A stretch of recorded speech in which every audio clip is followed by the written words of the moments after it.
Wache, Campbell Page, Indishinakasam. Hello, my name is Campbell Page. I'm the son of Donald Page, who is a son of the Red River Métis Nation and the Peguis First Nation near Winnipeg, Manitoba. I'm also the son of Lorna Archibald, a Moose Cree daughter of the Moose Cree and Tequatagamal First Nations in Northern Ontario. A stum. It has been a humbling and rewarding experience to serve the diverse, resilient, strong, and sovereign Indigenous nations of Turtle Island and the Indigenous peoples in the Seventh-day Adventist Church in Canada for these last 4 years. Listening to the voices of these Indigenous people and nations has continued an intentional process of starting and building visible healing partnerships with Indigenous peoples in Canada. As we look across this country we call Canada, there is a soul wound that has slowly become more visible to non-Indigenous Canadians. Last year's findings of unmarked graves and the ongoing revelations that continue is beginning to show all people Canada calls home that colonization has wounded all of us in Canada. It is a wound felt by every Indigenous family, including mine, that for me has meant a near complete assimilation and by extension eradication of my family's ancient language, culture, spirituality, and nations. I just want to thank you for being allies, being willing to see that you're not guilty of these things that history has accrued and brought forward, but we're responsible for fixing the consequences, the broken relationships. You'll see behind me there one of the traditional ways. It's one of the water taxis here in Moosonee, bringing people back and forth. But there is no connection to my ancestral homeland, Moose Factory, the home of the Moose Cree First Nation, except by boat or float plane. So it's cut off. It is the oldest and longest standing English speaking community in Canada, has existed since the 1600s here. And so these are the things that are lost.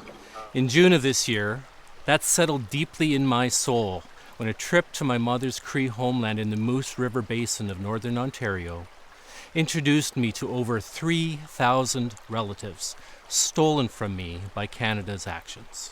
Seventh-day Adventist Church cannot speak of healing with Indigenous peoples in Canada if it does not listen to what Indigenous people have been saying for decades. The Christian Church in Canada has been complicit in the near complete eradication of the Indigenous population, its spirituality, languages, cultures, sovereignty, self-determination, and land.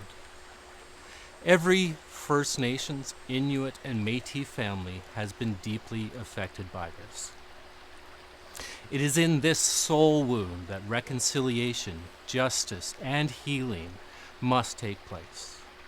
The Indigenous peoples of Turtle Island have spoken very clearly that any relationship with Indigenous nations must begin where Indigenous nations draw the starting line. That starting line is the acceptance of the truth of Indigenous history here, the atrocities perpetuated upon us, and the place non-Indigenous Canadians have in the process, and an equal and respectful partnership for healing and reconciliation. Physical healing almost always preceded the spiritual healing that was such a huge part of Jesus' ministry. The Seventh-day Adventist Church in Canada sees reconciliation as a crucial part of living gospel-centered relationships with all of God's children, including the Indigenous peoples in Canada.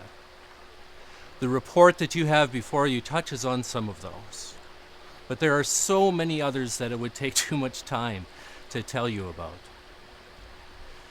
Let me finish with one act, though, that if every Adventist in Canada did this, would completely revolutionize our ministry with Indigenous peoples. In 2021, the Seventh-day Adventist Church Board voted a 7-year reconciliation partnership with First Nations University and Reconciliation Education. This included an industry-leading reconciliation course called 4 Seasons of Reconciliation, that as a first in Canada of any denomination, our denomination voted mandatory for all employees and all supporting ministries. But it is also available for free online to all the over 73,000 plus members of our national church. What if we were the first denomination in Canada to have the majority of our members through this course and living, healing, reconciliatory relationships for today and also for eternity?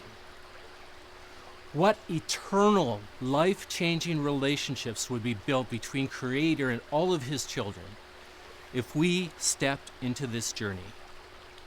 I invite you to join us and to invite every member you know to join us as we help Jesus reconcile the world and Canada to Him.